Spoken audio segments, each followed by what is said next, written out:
Hospital. Yes, okay. I will request the chair. Distinguished guests, invited guests, and all your we need again money to put another bigger store. Teaching was not part of.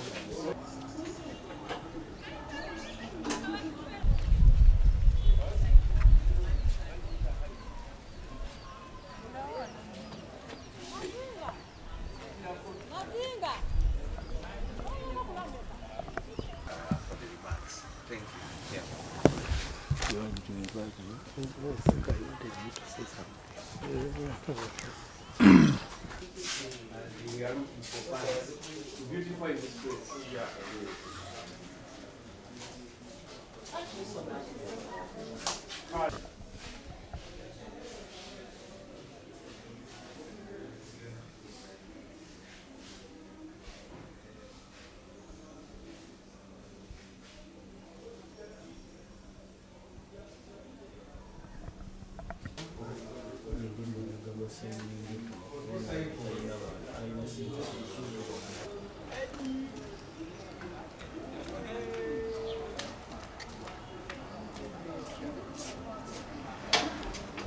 We can log and see if they can give us. It's good they also realize. And then thinking ahead for any other infrastructure we put on. Monument in Mukono to support the work in this place.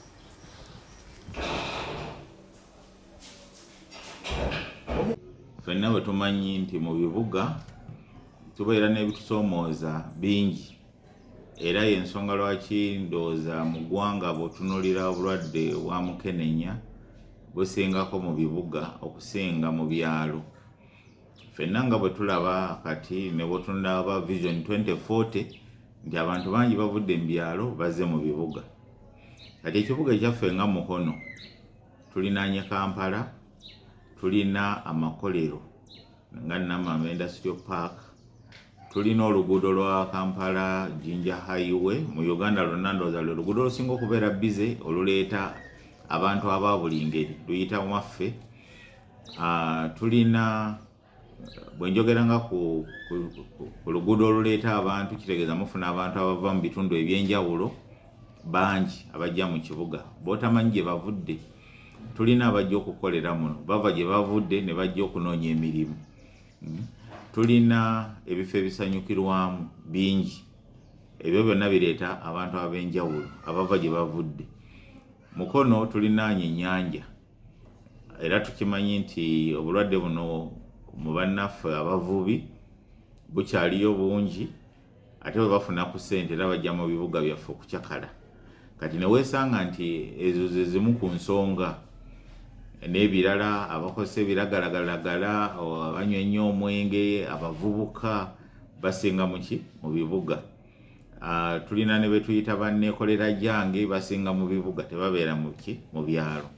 So weesanga nti bino bye bimu ebireetera okubeera mu kibuga ti obulwadde obwa mukenenya buliko waggulu okusinga mu byalo. Kati ffe mu kibuga kyaffe Mukono kye tuyita prevalence abantu ku 100 bameka abalwadde. Bwe tukebera mu kiliniki zaffe be tukebedde gye tuyita prevalence nti mu kibuga Mukono abantu 6% be balwadde, ate mu byalo ojja kusanga nga abamu bali mu 3 abamu bali mu 2 naye ffe Mukono tuli 6% abantu 6 ku 100 be batambula nga balina akawuka akaleeta mukenenya. Mpozi omulango nyinza okubira abazadde naye mu kulwanyisa obulwadde buno tulina kye tugamba ekya multi-sectoral approach ti obuvunaanyizibwa si bwa muzadde yekka naye buli muntu alina kyasobola okukola.